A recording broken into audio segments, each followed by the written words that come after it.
O sea, cuando la adquisición es originaria, como una usucapión, una accesión o demás, pero en el resto de los casos son derivadas, se requiere título y modo, la entrega.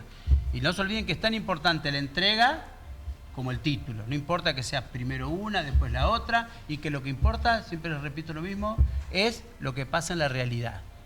Por más que las partes digan, por eso como escribano siempre, cuando redactamos la cláusula de entrega de posesión de la tradición, le decimos que el adquirente manifiesta que ya está en posesión del inmueble, no como se ponía antes que hace tradición en este acto. Si el inmueble tal vez está a 10 kilómetros de la escribanía, ¿y cómo hace tradición en este acto si estamos en la escribanía firmando la escritura? Entonces, manifiesta que ya está en poder.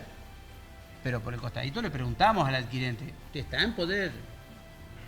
Porque mire, no, pero si usted pone escribano, no, si yo pongo lo que pongo, pero si usted no está en poder, la tradición no se hizo.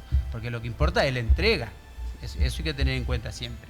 A veces da presunciones, tiene efecto frente a las partes, pero en realidad lo que importa es que se haya entregado o no. Y por último se inscribe. Se inscribe en el registro de la propiedad inmueble a los efectos de la publicidad y la oponibilidad a terceros. Pero fíjense que tan importante es el tema de la posesión, que si bien no hay una norma expresa como tenía el proyecto 98 que ponía la posesión en pie de igualdad, lisa y llana, así en forma expresa con la registral, el proyecto 98 tiene un artículo que derogaba la ley 17.801 registral y le incorporaba el código, cosa que no hizo este código. Y tenía un artículo que decía, la publicidad posesoria y la publicidad registral están en pie de igualdad y será preferible la que sea primero en el tiempo de buena fe. Entonces, no había duda, cualquiera de las publicidades. Y este código, si bien no tiene un artículo tan expreso así como el proyecto 98, es muy claro en 1893 cuando habla de la inoponibilidad. Fíjense, la adquisición o transmisión de los derechos reales constituidos conforme a las disposiciones de este código no son oponibles a terceros interesados de buena fe mientras no tengan publicidad suficiente. Se considera publicidad suficiente la inscripción registral o la posesión según el caso. O sea que ya la publicidad registral dejó de ser ese cuco que era, si no estaba registrado no existía. Ojo, ahora la publicidad posesoria tiene el mismo efecto que la publicidad registral. O sea que la importancia que ha adquirido la publicidad posesoria es mucha. Muy bien. Lo tenemos constituido con todos los elementos necesarios. ¿Se puede constituir a favor de varias personas el usufructo? ¿Qué les parece? Sí. No, pero yo puedo constituirlo sin problema. Hay muchos casos, sobre todo a los cónyuges siempre se constituye. Lo que no se puede es constituir en forma sucesiva a favor de varias personas. ¿Sí? Simultánea. Eso es muy importante tenerlo en cuenta. El usufructo, dice el 2132, puede establecerse conjunta y simultáneamente a favor de varias personas. Si se extingue para una, subsiste para la restante, pero sin derecho a crecer, excepto si en el acto constitutivo se lo prevé el contrato. O sea, esto es importante también, el derecho de acrecer, porque si no está expresamente establecido en el acto constitutivo, eso está expreso en el código, está en el código de Vélez también. O sea, el derecho a crecer solo se puede pactar en el acto constitutivo. O sea, yo no puedo, si hago un usufructo en favor de los dos padres, cuando le dono el inmueble a los hijos, y no pacté nada, venir después y establecer. Es en el acto constitutivo que se establece el derecho de acrecer. Ahí solamente ahí lo permite la ley, o sea que hay que hacerlo en ese momento.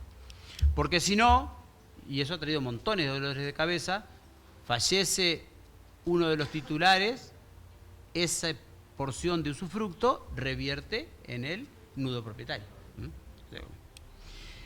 Y en la misma parte del artículo 2132 nos dice que no puede establecerse usufructo a favor de varias personas que se suceden entre sí a menos que el indicado en primer orden, en el orden precedente, no quiera o no pueda aceptar el usufructo. O sea que la única excepción que habría a los usufructos sucesivos es que no acepte el primero. Si yo lo hago a favor de Juan y después de María, cuando Juan se muera, pero si Juan dice no, yo no acepto, entonces vale el de María. Pero si yo hago usufructos, incluso si están todos vivos, digo a favor de Juan por 3 años, de María después 4, de Marta después 6. Entonces, todos los restantes usufructos no valen, se tienen por no constituidos, no son de ningún valor. Muy bien. Los modos, eso no tiene mayor importancia. Los modos de constitución, cómo se pueden dar los desdoblamientos, o sea que yo puedo, eso es lo que nos dice el artículo 2134, yo puedo transmitir la nuda propiedad 1 y reservarme el usufructo, puedo transmitir el usufructo y reservarme la nuda propiedad, o puedo transmitir a uno el usufructo y a otro la nuda propiedad. O sea, ese desdoblamiento, ahí queda bien clarito cómo se produce la desmembración del derecho de propiedad. Tampoco hay inconveniente con el tema de las modalidades.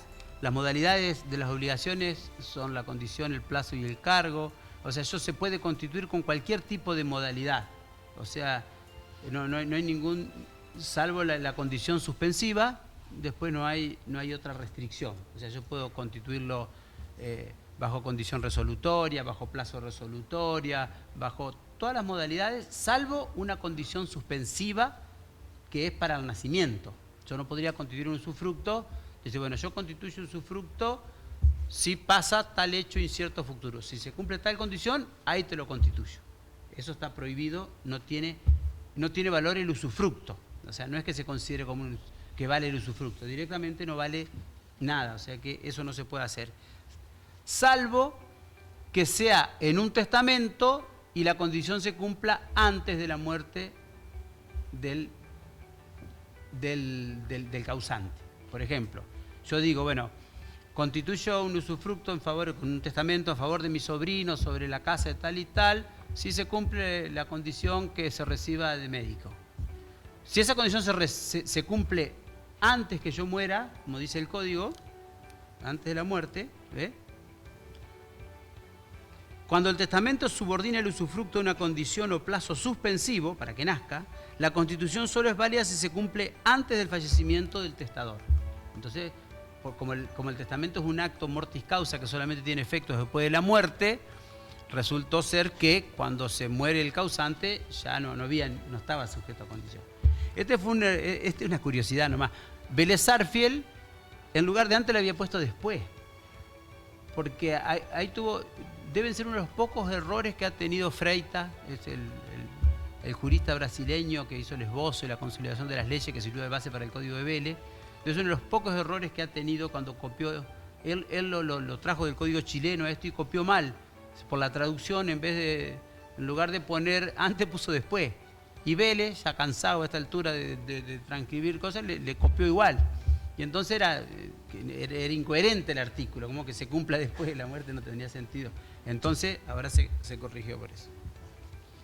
Muy bien. Algo que también tuvo cambios en materia de usufructo es el tema de lo que el viejo código de Vélez llamaba las obligaciones del usufructuario antes de entrar en uso y goce. Vélez tenía hasta un capítulo que lo criticaban, pobre Vélez, porque decía, ¿cómo va a hablar usufructuario si todavía no entró en uso y goce? Le faltaba la tradición, nunca puede haber usufructo. Pero lo cierto es que eran obligaciones previas, digamos, que era constituir una fianza y hacer el inventario y estado de los bienes. Y era muy categórico Vélez porque eran obligaciones de origen legal las dos, y el inventario y estado del bien era de orden público, o sea que no podía nunca dispensarse, perdonarse. Ahora se suavizó mucho el tema del inventario y demás, pero lo que tenemos que tener en cuenta que hacer el inventario en la constitución del usufructo beneficia la mayoría de las veces al usufructuario. O sea, no es que diga, mira qué bueno, el nuevo propietario me constituyó el usufructo, me entregó la casa y bueno, y se le pasó, no hicimos inventario, lo embromé. No, se embromó él. ¿Por qué? Porque está la presunción de que las cosas son las que dicen en el instrumento constitutivo y que están en buen estado, dice el código. Esa es la presunción. O sea, la obligación de hacer inventario es previa, o sea que si no se hace, el usufructuario puede decirle, bueno, El nudo propietario yo no le entrego la cosa hasta que no me haga el inventario porque es una obligación previa. Si no se hace, se puede obligar en cualquier momento a hacerlo, pero el usufructo se constituye igual sin ningún problema si yo no hago el inventario. O sea, el inventario solamente es de orden público cuando hay menores o incapaces. Entonces tenemos que distinguir con el inventario. Yo cuando digo inventario también incluyo estado. O sea, el inventario es un recuento y una categorización de todos los bienes que conforman el usufructo, y el estado se refiere a cómo se encuentra el objeto, digamos, el inmueble. Entonces siempre van de la mano, inventario y estado. Entonces, es de orden público y no se puede dispensar cuando hay menores o incapaces, tiene que hacerse por escritura pública, dice el código. Pero cuando son todos mayores no hay ningún problema, si no se hace inventario no pasa nada, pero la presunción es que las cosas estaban en buen estado. O sea que la única forma en que sea una conveniencia para el nudo propietario hacer el inventario es cuando la cosa está en perfecto estado. Cuando está en un estado impecable, ahí sí le conviene, porque la presunción es que estaba en buen estado, en estado medio, no excelente. Entonces, si yo voy a dar el inventario a una casa que está a estrenar, ahí sí yo, que soy el nudo propietario, voy a ser yo el que se haga el inventario porque me sirve a mí. Pero si es una casa vieja que está desvencijada y lo doy en usufructo, yo, nudo propietario, ni me preocupo por hacer el inventario, porque después de 10, 20 años, 30, yo o mis herederos, cuando tengan que decirle al usufructuario, mire que estaba bien el inmueble, estaba en buen estado, esa es la presunción del código. Muy bien. Y con respecto a la otra obligación, que es así en el Código de Vélez se podía dispensar, es el tema de las garantías. Nótese que dije garantía y no fianza porque el Código ahora lo reemplazó por garantía suficiente. Artículo 2139 dice: en el acto de constitución pueden establecerse la obligación previa al ingreso en el uso y goce de otorgar garantía suficiente por la conservación y restitución de los bienes una vez extinguido el usufructo. Eso es fundamental, la garantía, salvo que sea entre padres e hijos, pero un usufructo que se hacen a veces usufructo por un plazo determinado, la garantía es fundamental y puede ser cualquiera, puede ser seguros de caución, pueden ser fianza, pueden ser hipotecas, otros derechos reales, prendas, cualquier tipo de garantía sirve, no hay problema, ya no lo circunscribe solamente a la fianza. Y por supuesto, antes de entrar en los derechos y obligaciones del usufructuario, la intransmisibilidad hereditaria, o sea que el usufructo no se puede transmitir, no se puede transmitir por causa de muerte. Muerto esa es una regla que no se quiebra nunca. Muerto el titular del usufructo, se extingue. No importa que tenga un plazo mayor, salvo que sea a favor de una persona jurídica, que si se extingue la persona jurídica, también se extingue el usufructo. Fíjense, hasta ahí llega. Pero si no se puede transmitir por causa de muerte. Lo que sí se puede transmitir, y ya lo vamos a ver ese tema por acá, ya que lo dije por aquí, el usufructo, que esa es la novedad que tiene los derechos que es la novedad que tiene el Código Civil y Comercial, la posibilidad de transmitir el usufructo. Yo puedo transmitir el usufructo a quien yo quiera, no se me puede prohibir ese derecho, yo soy el usufructuario, que lo dije recién, acuérdense de eso, es importante. Pero el nudo propietario tiene derecho a exigir garantía suficiente del nuevo usufructuario que va a utilizar la cosa conforme al destino pactado. Esto es importante porque esto sí se puede dar con los hijos. Se puede dar con los hijos que por ahí le cedan el derecho de usufructo a un conviviente, a una conviviente o a un tercero. Y el nudo propietario no se puede oponer. Por eso que cada vez el usufructo tiene más matices, digamos. Ya no podemos decirle, como decían los viejos escribanos, a los padres cuando donaban el inmueble y se quedaban con el usufructo, quédese tranquilo que usted es dueño mientras vive. Nada, tiene un montón de limitaciones. Entonces, hay que explicarle bien todos los efectos que tiene. Entonces, ¿qué derecho tiene? Y hay que hacerlo valer siempre. Cuando se transmite el derecho, que no lo podemos prohibir, podemos pedir garantía suficiente. Cualquier tipo de garantía que cumpla los requisitos para satisfacer todos los daños que se pudieran causar de acuerdo al valor del bien. Eso va a depender del bien de que se trate. Y eso hay que tenerlo siempre en cuenta. Y otra cosa que hay que tener en cuenta con respecto a la transmisión es que la vida del usufructuario originario es el que va a marcar el fin del usufructo. Pero acá tenemos que agregarle otro tema más. Les pregunto, ¿qué pasa si se muere el usufructuario? ¿Cómo? No, que no va acá, la cláusula de reversión es en las donaciones. La cláusula de reversión es una cláusula que se puede poner solamente en las donaciones. No en la transmisión del usufructo. No, pero yo me refiero a otra cosa. Sí, eso está perfecto. Cuando hay una donación, es muy bueno eso, poner la cláusula de reversión está bien. O sea, cuando el padre le dona al hijo el inmueble, que coloca una cláusula de reversión, que la cláusula de reversión es que si se muere antes el usufructuario que el nudo propietario, no, si se muere antes el donatario, quiero decir, perdón, el donatario que es el nudo propietario, perdón, tenés razón, sí, que si se muere antes el donatario, que es el nudo propietario, va al donante la cosa, puede derecho a revertir la cosa. Eso es para que no se quede la nuera con el inmueble. Ustedes se ríen, pero es así. Las consultas, por ahí preguntan, y escribano, ¿qué pasa si se muere mi hijo y yo quedo vivo? Y queda para su nuera, que lo hereda, ¿no?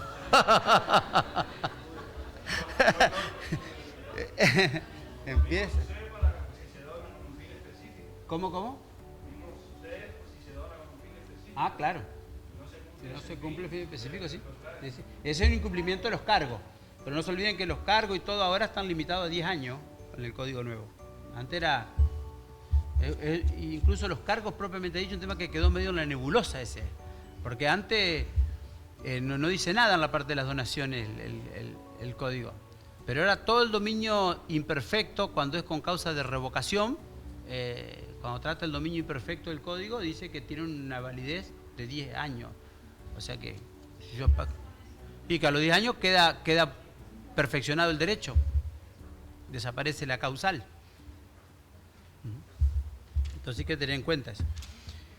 Pero lo que yo planteaba ahora era otra cosa. Es cuando hay cesión transmisión del derecho. O sea, Juan es usufructuario. Le transmitieron sus padres, le transmitió a sus hijos la nuda propiedad y él es usufructuario. Juan quedó como usufructuario porque le transmitió a los hijos la nuda propiedad y él quedó como usufructuario. Entonces, si Juan ahora puede transmitir el usufructo, entonces lo puede transmitir, pero lo puede transmitir una persona mayor, una persona menor, a quien él quiera. Pero la vida de Juan es el que va a marcar la extinción, siempre.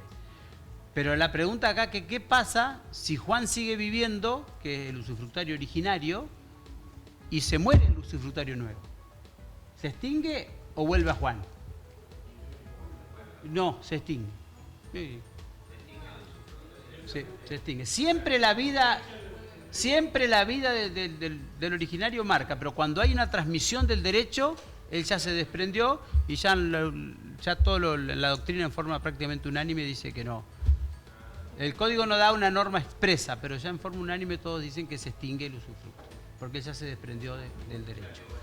Porque lo consideran que sería como un usufructo sucesivo que estaba prohibido en el código. O sea que...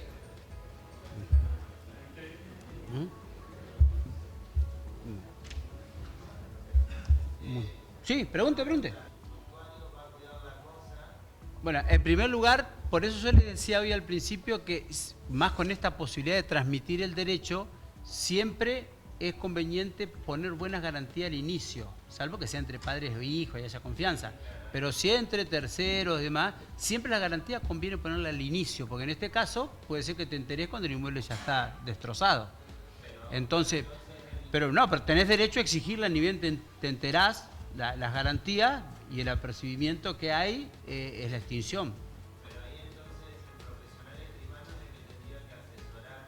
Claro. Bueno. Pero totalmente, claro, totalmente.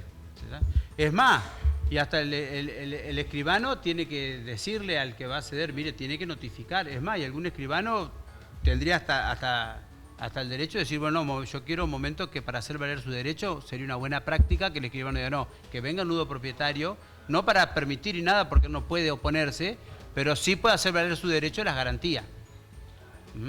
Porque si no se dan, él puede en cualquier momento pedirla cuando se entere. No.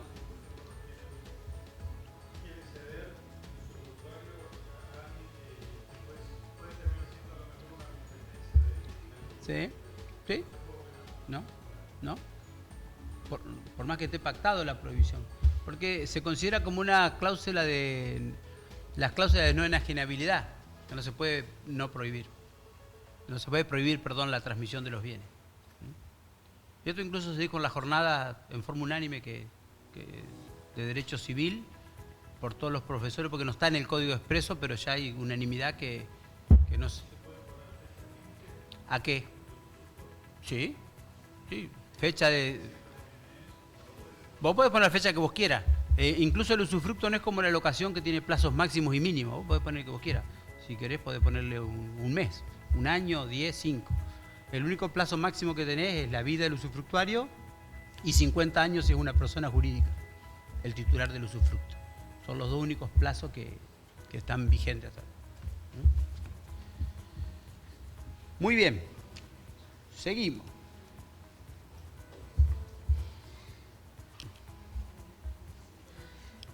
Una cosita que por ahí me quedó. Cuando el usufructo es parcial, a ver, enséñenme ustedes, ¿cómo, yo les digo cómo es en la provincia de Entre Ríos, cómo es cuando el usufructo es parcial?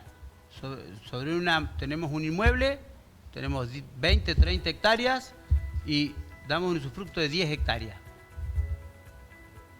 ¿Hay que hacer mensura acá? ¿O solo con la ficha catastral?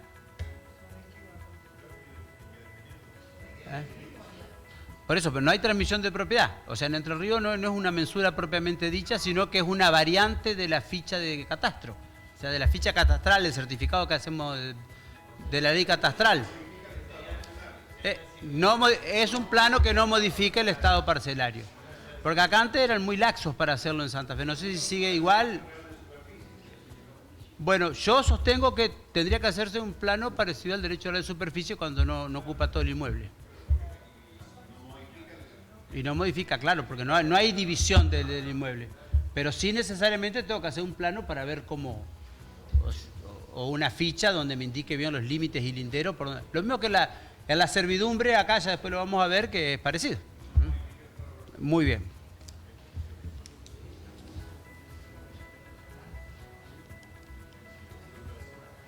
Bueno.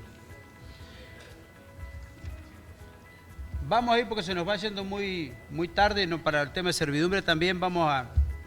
El tema de las obligaciones y los derechos son muy simples. O sea, el usufructuario tiene derecho a todos los frutos, y a los acrecentamientos naturales que tenga. Ahí va a poder percibir todos los frutos que dé. Eso no hay inconveniente, sin que se menoscabe el objeto, digamos. Pero quiero tocarles el temita de los derechos reales y personales. Ya vimos la primera parte, eso que estuvimos hablando, el 2142, que el usufructuario puede transmitir su derecho, pero es su propia vida y no la del adquirente la que determina el límite máximo de la duración del usufructo. Fíjense, por eso lo que yo les digo, a esto lo quería leer, que para mí es una obligación del escribano incluso que tiene que llamar. O sea, el escribano cuando va a hacer la escritura, porque es por escritura pública la transmisión, cuando va a hacer la escritura de transmisión del derecho de usufructo, acá el código dice, con carácter previo a la transmisión, el adquirente debe dar al nudo propietario garantía suficiente de la conservación y restitución del bien. O sea, el escribano que se precie tal para no llegar a tener algún problema con el nudo propietario, tiene que exigirle que esté la conformidad de la garantía previa. Yo considero que es así, pero bueno. Pero no hay ninguna norma que por ahí le impida al escribano hacer la escritura.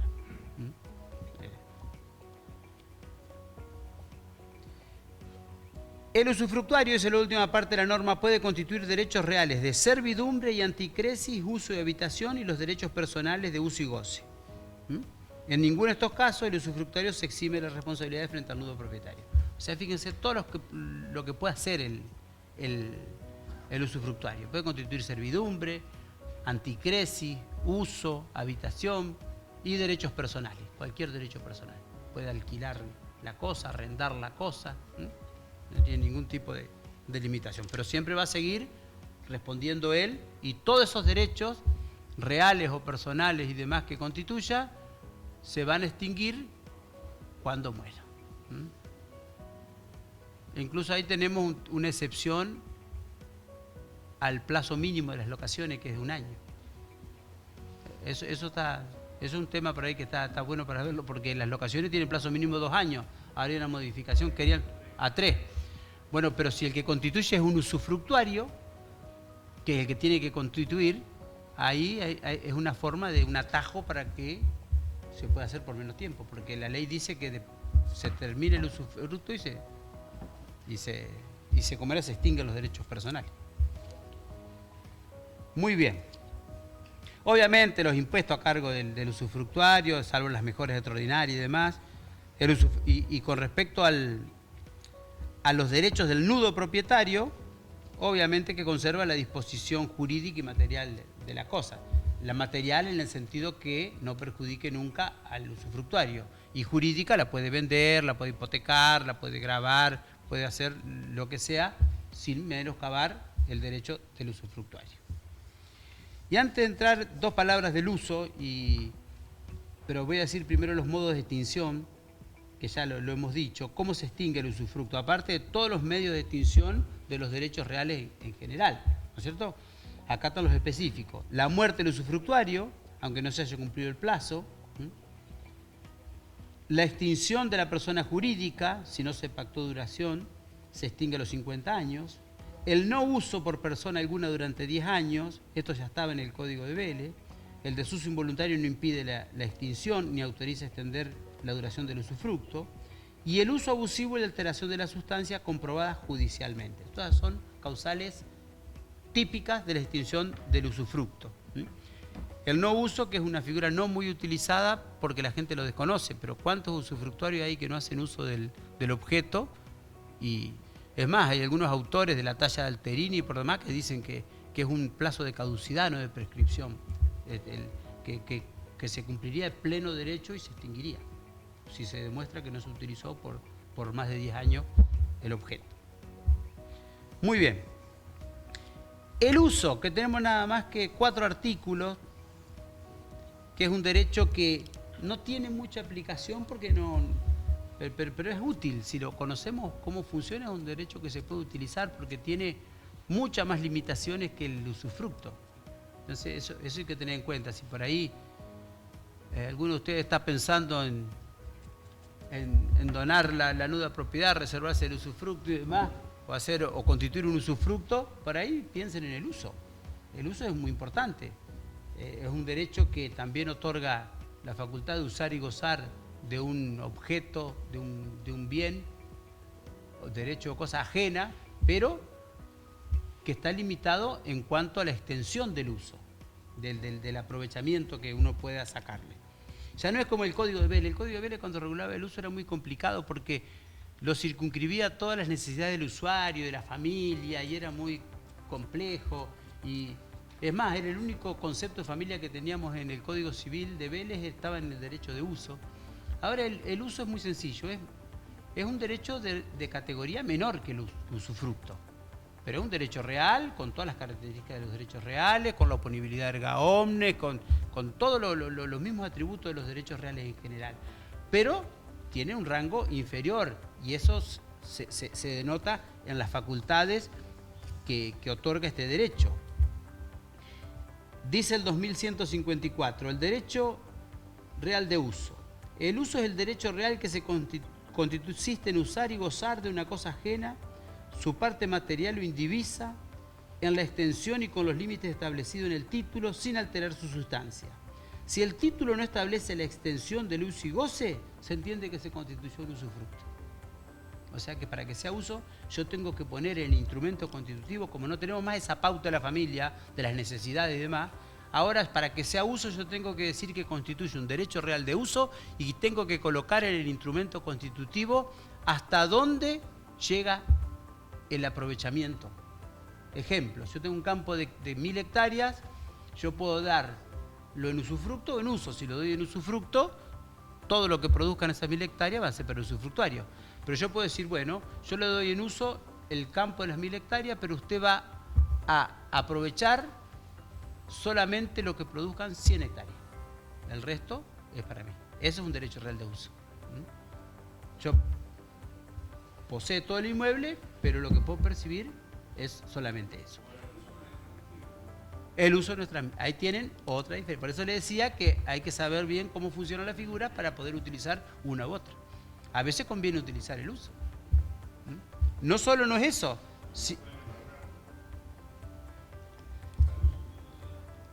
Ahí está. Al usufructo sí lo pueden embargar con limitaciones.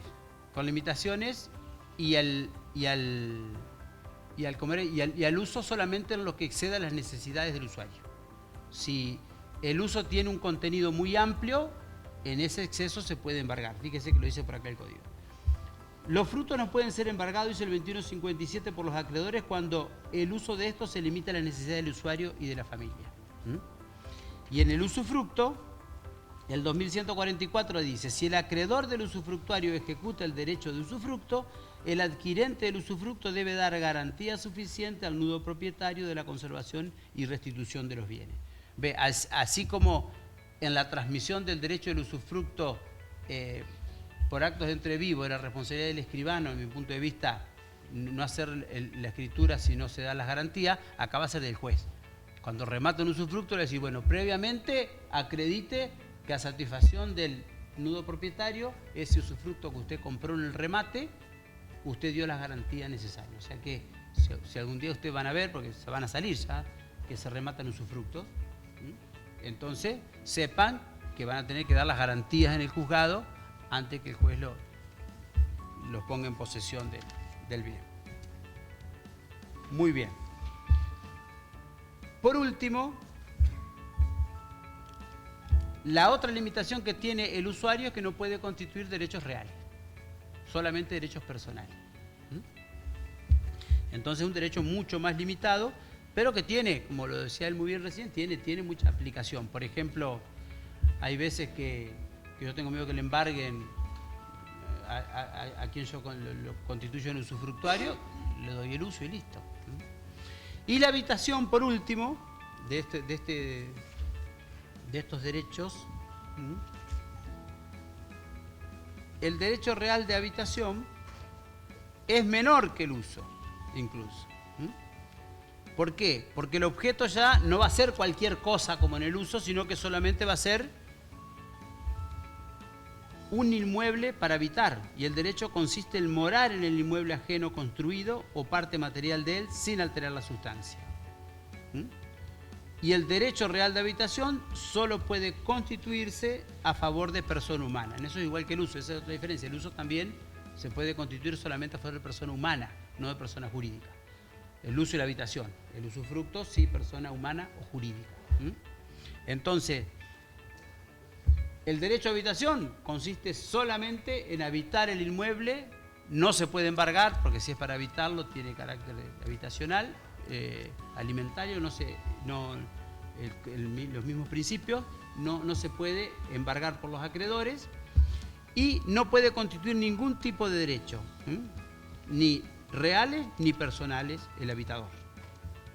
Y tenemos después también la habitación legal del 2883, del 2383, 28, 2383, ya le digo. Acá está. Lo que era el viejo 3583 bis, ahora está el 2383, que es el derecho de habitación del cónyuge supérstite. El cónyuge supérstite tiene derecho real de habitación vitalicio y gratuito de pleno derecho sobre el inmueble de propiedad del causante, que constituyó el último hogar conyugal y que a la apertura de la sucesión no se encontraba en condominio con otras personas.